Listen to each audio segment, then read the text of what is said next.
Hello everyone, नमस्कार। एक बार फिर से स्वागत है आप सभी का लोधई क्लासेस के बीए प्लेटफॉर्म पर। बीए फर्स्ट ईयर में व्यष्टि अर्थशास्त्र माइक्रो इकोनॉमी पर दोस्तों हमारा सेशन कंटिन्यू चल रहा था, जिसमें हमें बात करनी है आज के सेशन में उपभोक्ता की बचत पर। दोस्तों कंज्यूमर सरप्लस क्या होता है पूरे विस्तार से समझने का प्रयास करेंगे और इसको तालिका के साथ ही साथ में एक ग्राफ चित्र के माध्यम से भी इसको पूरे व्यवहारिक रूप से समझने का प्रयास करेंगे। कोई अच्छा सा उदाहरण लेंगे, इसी के माध्यम से प्रत्येक सेशन के तरह ही इस सेशन को भी दोस्तों पूरे व्यवहारिक रूप से समझेंगे, जिससे कि आपका व्यवहारिक ज्ञान भी बढ़े और साथ ही साथ में आपका जो है दोस्तों थ्योरेटिकल पार्ट भी इस प्रकार से कंप्लीट हो जाए कि आपको एग्जाम में आंसर राइटिंग करने में प्रॉब्लम ना आए। आइए दोस्तों शुरू करते हैं, अपने सेशन को शुरू करते हैं, डायरेक्टली मूव करेंगे सेशन पर ही।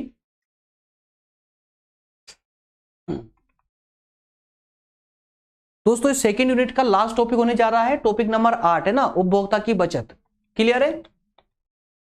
आइए, तो आज के टॉपिक में हमें पढ़ना क्या क्या है, ये इंपॉर्टेंट है, इसको पहले जान लेंगे ज्यादा बेहतर होगा। सबसे पहले हम बात करेंगे कि उपभोक्ता की बचत ये टॉपिक एक्चुअल में है क्या, है ना, उपभोक्ता की बचत क्या है।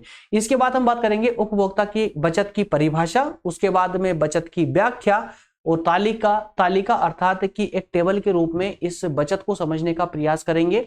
साथ ही साथ में रेखा चित्र के माध्यम से भी इसका स्पष्टीकरण करेंगे। वो दोस्तों इसमें हम एक छोटा एक कंपैरिजन करेंगे, जहां हमने उपभोक्ता एक सीमांत उपयोगिता हाश नियम वाला टॉपिक हमने शायद कवर किया था अभी तक, है ना, सीमांत उपयोगिता हाश नियम के नाम से।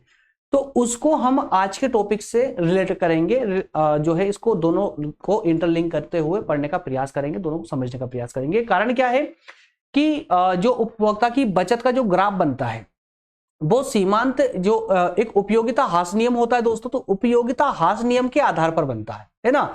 तो उपयोगिता हास नियम और सीमांत उपयोगिता हास नियम, अब चूंकि हमने अभी तक हास नियम को तो ठीक से नहीं समझा है, लेकिन सीमांत उपयोगिता हास नियम को हम बेहतर तरीके से पहले कवर कर चुके हैं, तो अब उसकी सारी बातें हमें इस परिप्रेक्ष्य में अच्छे से समझ आएगी। इसलिए हमारा जो ये तालिका होगी उपभोक्ता की बचत वाली जो तालिका होगी या रेखा चित्र होगा, इसे हम उपयोगिता सीमांत उपयोगिता हास नियम पर आधारित करके समझेंगे, है ना। तो ये पांचों बिंदु के माध्यम से आज का हम टॉपिक कवर करने वाले हैं। क्लियर है? चलिए आगे बढ़ते हैं दोस्तों। सबसे पहले हम बात करेंगे उपभोक्ता की बचत की। दोस्तों ये बिल्कुल उपभोक्ता की बचत, जितना ये शब्द सुनने में थोड़ा अजीब सा लग रहा है ना, ये मान लीजिए कि सबसे आसान, इसका जो अर्थ निकालोगे ना, जो इसका अर्थ है, अर्थ सबसे आसान है। अभी तक के सारे सेशन में सबसे इजी टर्म है ये, उपभोक्ता की बचत सबसे इजी है। वैसे तो मेरी इच्छा ही नहीं हो रही थी कि इस पर सेशन लेकर आऊं, लेकिन इसके ग्राफ है ना, इसके चित्र के कारण, और आप क्योंकि एग्जाम में जो है आपसे स्पष्ट ही बोल दिया जाता है कि उपभोक्ता की बचत को ग्राफ के माध्यम से समझाइए या तालिका के माध्यम से समझाइए, तो उसको उन शब्दों कैसे उन अक्षरों को पुट करना है वहां पर, तो उस सबके लिए मैं आज सेशन आप लोगों के लिए लेकर आया हूं।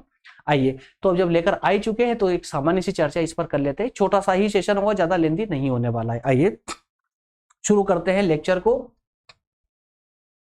तो पहले तो दोस्तों हम इसकी व्याख्या कर लेते हैं, मतलब इसकी बचत की बात कर लेते हैं कि इससे सामान्य तथ्य क्या है इसका। तो दोस्तों ये जो उपभोक्ता की बचत वाली जो धारणा है, ये सबसे पहले ड्यूपिट ने दी थी। किसने? फ्रांसीसी अर्थशास्त्री ड्यूपिट ने। नाम बस खाली आपको नाम ही याद रखना है, जो आपको परेशान करता है उसी की बात कर रहा हूं ना, नाम ही परेशान करते हैं। तो फ्रांसीसी अर्थशास्त्री ड्यूपिट, इन्होंने सबसे पहले ये धारणा का प्रतिपादन किया था 1844 में, और इसके बाद में मार्शल साहब ने, प्रोफेसर मार्शल ने इसको वैज्ञानिक रूप दिया। तो यहां से क्या याद रखेंगे आप लोग कि एक फ्रांसीसी अर्थशास्त्री थे ड्यूपिट नाम के, उन्होंने इस सिद्धांत का प्रतिपादन किया था। किसका? उपभोक्ता की बचत का। और इसको वैज्ञानिक रूप प्रदान करने का श्रेय किसको जाता है? प्रोफेसर मार्शल को। और इसी कारण से इस सिद्धांत को प्रोफेसर मार्शल के नाम से ही जाना जाता है। क्लियर है? अब ये है क्या एक्चुअल में, देखिए इसको पढ़ेंगे ना आप तो एकदम इजी, कुछ भी नहीं है। देखिए सामान्य तथ्य में अगर देखिए, सामान्य में लिखा हुआ है यार, क्या एग्जांपल लेने की आवश्यकता नहीं है। देखिए हम अपने दैनिक जीवन में अगर बात करें, हमारे अपने दैनिक जीवन की अगर बात करें, हमारे रियल लाइफ की अगर बात करते हैं दोस्तों, तो जब हम कभी भी कोई वस्तु खरीदने जाते हैं, कोई वस्तु खरीदते हैं, किसी कोई प्रोडक्ट हो सकता है, कोई भी वस्तु हो सकती है, तो हम क्या सबसे पहले क्या देखते हैं? उस वस्तु की कीमत, और साथ ही साथ उस वस्तु की उपयोगिता, कि जो वस्तु हम खरीदना चाहते हैं उस वस्तु से हमें कितनी उपयोगिता प्राप्त होगी। है ना, कितनी उपयोगिता प्राप्त होगी, तो उस उपयोगिता के आधार पर हम उसकी कीमत देने को तैयार हो जाते हैं, है ना। लेकिन कभी कभी क्या होता है कि हमने घर पे सोचा, हमने मान लो कि हमें पिज्जा ऑर्डर करना है, ठीक है ना, पिज्जा ऑर्डर करना है, हमें मालूम है कि हमने एक सामान्य सी धारणा बना ली कि 150 रुपए का पिज्जा आएगा, 150 रुपए में हमें जो है ऑर्डर करना है, लेकिन हमने ऑर्डर भी कर दिया, क्लियर है। लेकिन बाद में पता चलता है जब पिज्जा ऑर्डर हो जाता है, डिलीवरी बॉय जब डिलीवर करने आता है पिज्जा को घर पे, तो हमें मालूम चलता है कि उस समय कुछ डिस्काउंट चल रहा था, कुछ डिस्काउंट था पिज्जा पर, 150 का पिज्जा जो है सिर्फ 100 में ही हमें मिल रहा था, 50 रुपए का डिस्काउंट था। तो उस समय में हमने मस्तिष्क में एक धारणा बना ली थी कि हमें जिस पिज्जा का सेवन करना है वो 150 रुपए का आ रहा है, 150 का आ रहा है, लेकिन हमें वास्तविक रूप से कितने में प्राप्त हुआ, वो 100 रुपए में उपयोगिता बराबर मिली हमको, 100 में प्राप्त हुआ। तो यहां पर 150 में से -100 करेंगे, मतलब कि हमें बचत क्या हो रही है यहां से, 50 रुपए की। तो जो ये 50 रुपए बचे, वही 50 रुपए उपभोक्ता की बचत कहलाती है। देखिए यहां स्पष्ट लिखा हुआ है कि यह धारणा हमारे दैनिक जीवन के अनुभवों पर आधारित है। जब हम किसी वस्तु को खरीदते हैं तो हमारी नजर में उस वस्तु की कुछ उपयोगिता होती है, तभी तो खरीदेंगे, है ना। तो हम उस वस्तु की उपयोगिता के बराबर मूल्य देने के लिए तैयार हो जाते हैं। लेकिन यदि वह वस्तु उस मूल्य से, जो मूल्य हमने सोचा था जब पिज्जा ऑर्डर करा था, है ना, तो उस मूल्य से, सोचे हुए मूल्य से कम कीमत पर मिल जाए तो हमें कुछ लाभ का अनुभव होता है, या हमें कुछ लाभ होता है। और जो वो लाभ होता है ना, उसी लाभ को हम यहां उपभोक्ता की बचत कहते हैं। क्लियर हुआ यहां तक का? क्योंकि इजी टर्म है तो कुछ आवश्यक ही नहीं कि उसमें कुछ और इजी करके समझाया जाए। उदाहरण भी दे दिए गए, देखिए उदाहरण भी देखिए, एकदम सिंपल उदाहरण है। एक स्टूडेंट का उदाहरण लिया यहां पर, कोई विद्यार्थी है, वो न्यूज़पेपर में अपना रिजल्ट देखता है, न्यूज़पेपर में रिजल्ट देखता है, या अपना रिजल्ट देखने के लिए एक न्यूज़पेपर खरीद कर लाता है, ठीक है ना। तो वो उस परीक्षा फल को जानने के लिए 3 रुपए दे करके, मतलब वो 3 रुपए उस न्यूज़पेपर को खरीदने के दे सकता है। लेकिन जब वो बाजार जाकर के जब न्यूज़पेपर लेने जाता है तो उसे वह न्यूज़पेपर 2 रुपए में ही प्राप्त हो जाता है। तो इस स्थिति में उस विद्यार्थी को 1 रुपए का लाभ होता है ना, क्योंकि 3 रुपए लेकर गया था घर से और 2 रुपए में ही मिल गया। तो जो 1 रुपए का जो लाभ हुआ, उसकी बचत हुई, वही उपभोक्ता की बचत कहलाएगी। क्लियर है? चलिए, तो यहां से आपने एक सामान्य धारणा तो बना ली कि उपभोक्ता की बचत क्या होती है, कि सोचे हुए मूल्य से वस्तु कम कीमत पर जो मिलती है तो उसमें जो डिफरेंस होता है वही हमारी बचत होती है, उपभोक्ता की बचत होती है। इसको लेकर के 2 परिभाषा है, आपके एग्जाम के दृष्टिकोण से है, आप पढ़ेंगे, पढ़ते ही समझ आ जाएगी, प्रोफेसर मार्शल साहब की और पेंजन साहब की, है ना। दोनों परिभाषाएं एकदम इजी रूप में पढ़ेंगे तो ही आपको क्लियर हो जाएगी दोस्तों, यहां पर अनावश्यक टाइम देने की आवश्यकता नहीं है। आइए अब बात करते हैं उपभोक्ता के बचत की व्याख्या। तो इस व्याख्या को दोस्तों अब हमें थोड़ा सा रिलेट करना है उपयोगिता ह्रास नियम के साथ में, है ना। क्यों? क्योंकि जो ये उपभोक्ता की बचत वाली जो व्याख्या है, ये कहे कि उपभोक्ता बचत का जो सिद्धांत है, ये सिद्धांत ही ह्रास नियम पर आधारित है ना, उपयोगिता ह्रास नियम पर आधारित। उपयोगिता ह्रास नियम क्या होता है? उपयोगिता ह्रास नियम आपने याद हो तो दोस्तों, हमने सीमांत उपयोगिता ह्रास नियम में पढ़ा था, एक रोटी का एग्जांपल लिया था कि जब कोई एक व्यक्ति भूखा होता है तो जब वो पहली रोटी खाता है तो उसको सबसे ज्यादा संतुष्टि प्राप्त होती है। उसके बाद जब दूसरी रोटी खाता है तो उसको थोड़ी कम संतुष्टि प्राप्त होती है। क्यों? क्योंकि उसकी जो अधिकतम भूख थी वो पहली रोटी से शांत हो चुकी थी। तो दूसरी रोटी जब वो खाएगा तो उससे उसकी कम भूख शांत होगी, अर्थात कम संतुष्टि मिलेगी। तीसरी रोटी पर उसे और कम संतुष्टि मिलेगी। तो ऐसा क्यों हो रहा है? ये घटते हुए क्रम में उपयोगिता क्यों प्राप्त हो रही है उसको? क्यों? क्योंकि वहां पर ह्रास नियम लागू हो रहा है, उपयोगिता का ह्रास नियम लागू हो रहा है। उपयोगिता ह्रास नियम का मतलब ही होता है जिसमें उपयोगिता घटती चली जाती है। जैसे जैसे आप इकाइयां बढ़ाते जाएंगे वैसे वैसे उपयोगिता कम होती जाएगी। जैसे जैसे आप रोटियां खाते जा रहे थे वैसे वैसे आपकी भूख शांत होती जा रही थी, मतलब उस रोटी की उपयोगिता कम होती जा रही थी, है ना। तो यहां पर व्याख्या के साथ में हम इसको तालिका के रूप में भी समझने वाले। तो आइए दोस्तों थोड़ा सा इस डिस्क्रिप्शन को पढ़िए और पढ़ते ही आपको ये क्लियर हो जाएगा। उपभोक्ता की बचत उपयोगिता ह्रास नियम पर आधारित है। अब ये उपयोगिता ह्रास नियम क्या है मैं आपको बता चुका हूं।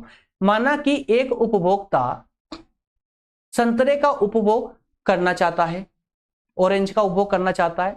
बाजार में संतरे की कीमत 25 पैसा प्रति इकाई है, मतलब एक संतरा कितने मिल रहा है उसको, 25 पैसे में मिल रहा है ना। तो उपयोगिता ह्रास नियम के अनुसार उपभोक्ता को संतरे की अगली इकाइयों से घटती हुई उपयोगिता प्राप्त होगी। यहां देखिए, ध्यान दीजिए इस पर, भाई उसने चाहे कितनी भी संतरे लिए हो, अब हर एक संतरा उसको 25 पैसे में ही मिलेगा।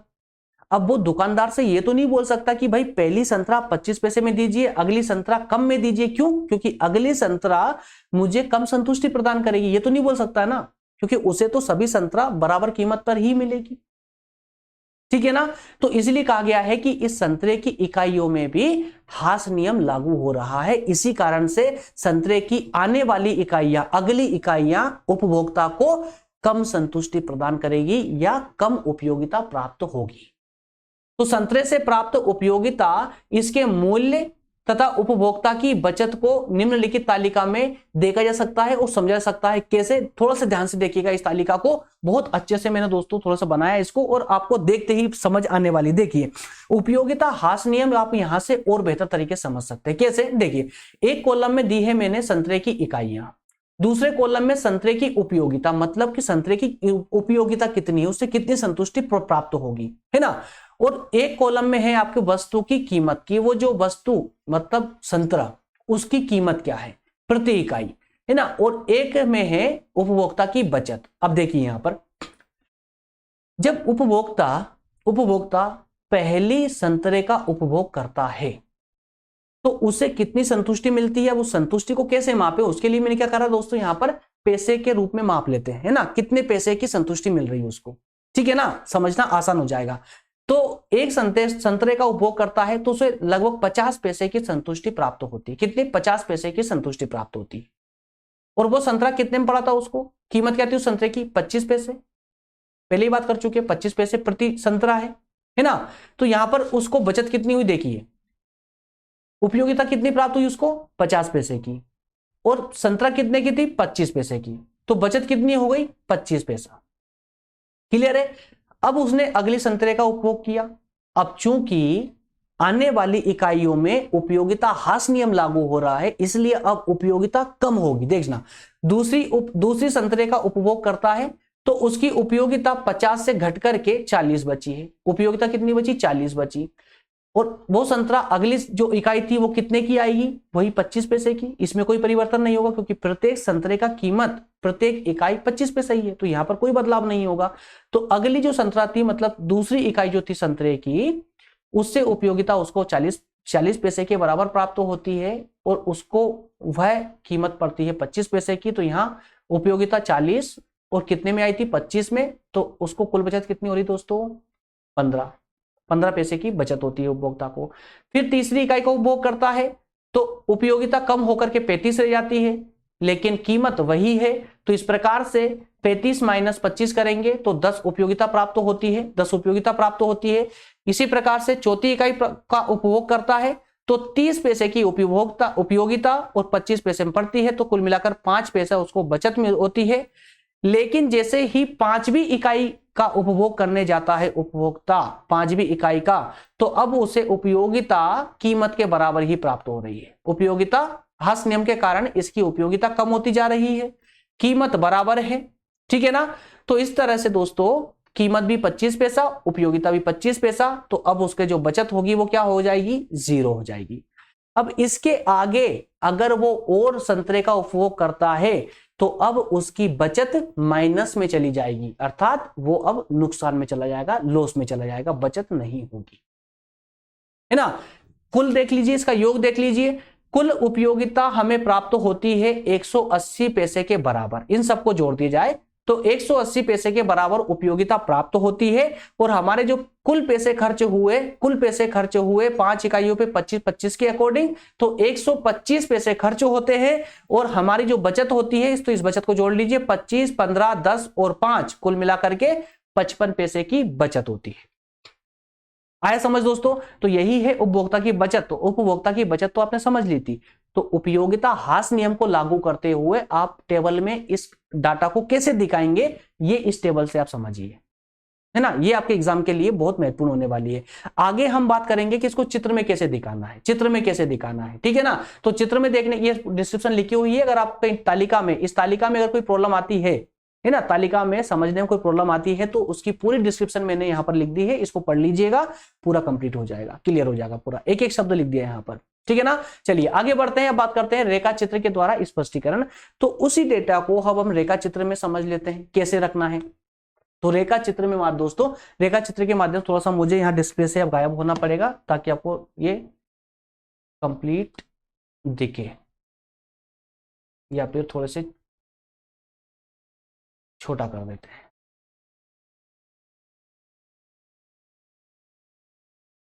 चलिए अब थोड़ा सा ध्यान यहां पर देंगे आप लोग, थोड़ा सा ध्यान देंगे यहाँ पर। एक मिनट, पेन कलर कौन सा है चेंज करना पड़ेगा। लास्ट स्लाइड है दोस्तों, लास्ट स्लाइड है, सेशन आपका लगभग कंप्लीट हो चुका है। देखिए बस आपको यहां पर यह देखना है कि जो तालिका हमने समझी है, टेबल समझी है, उस टेबल के डेटा को अब यहां पर हम चित्र में कैसे प्रोवाइड कर सकते हैं।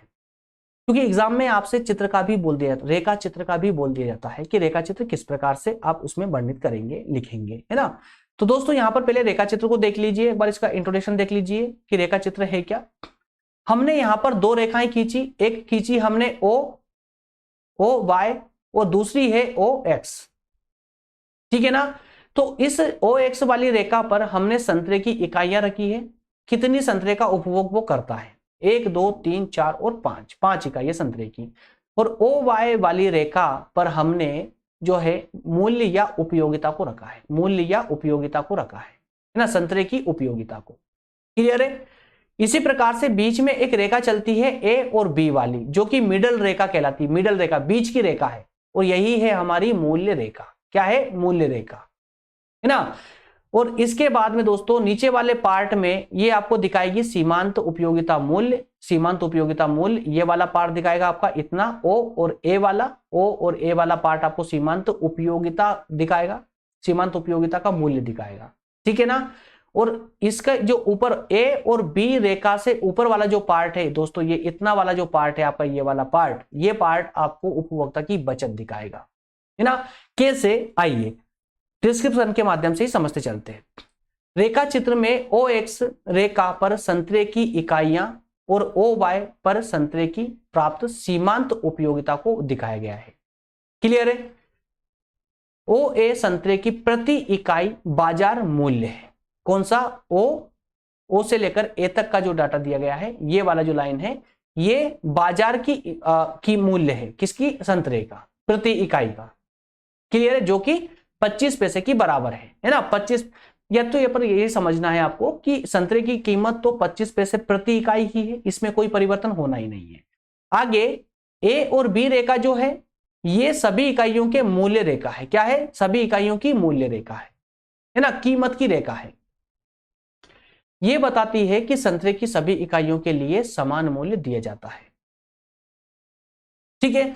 तो अब यहां पर ये देखिए आप लोग कि जब एक उपभोक्ता एक संतरे का उपभोग करता है, एक संतरे का उपभोग करता है, तो उसको सबसे ज्यादा उपयोगिता प्राप्त होती कितनी? 50, ठीक है ना। तो यहां पर उसको सबसे ज्यादा लाभ मिलेगा, यहां पर सबसे ज्यादा लाभ मिलेगा, है ना। लेकिन जैसे ही अगली इकाई का उपभोग करता है, दूसरी इकाई का उपभोग करता है, तो उसको उपयोगिता प्राप्त होती है 40। तो यहां पर उसका लाभ थोड़ा घट करके कम हो जाएगा, है ना, क्योंकि यहां पर कितना मिल रहा था? 25 मिल रहा था। 50 माइनस 50 उपयोगिता और 25 संतरे की कीमत, तो 50 में से 25 माइनस करेंगे, कितना बचेंगे दोस्तों? 25। अब यहां पर उसको 40 उपयोगिता प्राप्त हो रही है, लेकिन कीमत कितने की है? 25 पैसे की ही। तो 40 में से 25 माइनस कर देंगे, कितना बचेंगे दोस्तों? 15 बचेंगे। तो यहां पर 15 उपयोगिता प्राप्त हो रही है। आगे चल के और घट जाएगी, तो आगे चलकर यहां पर 10 उपयोगिता प्राप्त हो रही है, यहां पर उसको 5 उपयोगिता ही प्राप्त हो रही है। और इसके आगे बढ़ेंगे तो अब उसका जो कीमत होगी वो शून्य हो जाएगी। शून्य के बाद में अगर और नीचे आएंगे तो वो लॉस में चला जाएगा, ठीक है ना। तो उपभोक्ता की बचत को दिखाने के लिए आप इस ग्राफ का, इस चित्र का माध्यम से आप इसको दिखा सकते हैं, इसका उपयोग करेंगे। मेरे ख्याल से दोस्तों पूरा आपको क्लियर समझ आया होगा, कुछ भी डिफिकल्ट जैसा इसमें कुछ भी ऐसा है नहीं, ठीक है ना। नेक्स्ट सेशन जो दोस्तों हमारा होगा वो होगा उत्पादन पर, और उत्पादन, इस पूरे टॉपिक का नाम बता रहा हूं, परिवर्तनशील अनुपातों का नियम। उत्पादन, फलन वगैरह जितने भी इसके संबंधित रिलेटेड टर्मिनोलॉजी है उन सब पर सेपरेट सेशन होंगे। उत्पादन पर 2 सेशन कम से कम आने वाले हैं। माइक्रो इकोनॉमी सीरीज थोड़ी लंबी चलेगी, कम से कम 40 से 50 सेशन के बीच तक लगभग इसमें लेक्चर हो जाएंगे। चलिए दोस्तों, मिलेंगे नेक्स्ट सेशन में, अगले सेशन में मिलेंगे। और फिर से एक बार फिर से, अगर आप लोगों ने अभी तक टेलीग्राम ग्रुप को ज्वाइन नहीं किया है तो जल्दी से ज्वाइन कर ले, क्योंकि निःशुल्क रूप से ही वहां पर भी पढ़ाया जाता है आप लोगों को, और सभी सेशन आपको वहीं प्रोवाइड किए जाते हैं। सभी नोट्स, क्लास नोट्स, सभी प्रकार के नोट्स हो, सभी प्रकार जितनी भी सहायता होती है हमारी तरफ से आप लोगों के लिए, वो सब के सब आपको टेलीग्राम ग्रुप पर ही प्रोवाइड की जाती है। टेलीग्राम ग्रुप की डिस्क्रिप्शन में लिंक मिल जाएगी, और डायरेक्ट भी आप सर्च कर सकते हैं लोधा जी क्लासेस के नाम से। और वहां पर भी जो चैनल का लोगो है हमारा, वही लोगो टेलीग्राम ग्रुप पर भी लगाया गया है, जिससे कि आपको ज्वाइन करने में समस्या ना हो। चलिए मिलेंगे दोस्तों नेक्स्ट सेशन में, तब तक के लिए आप सभी का बहुत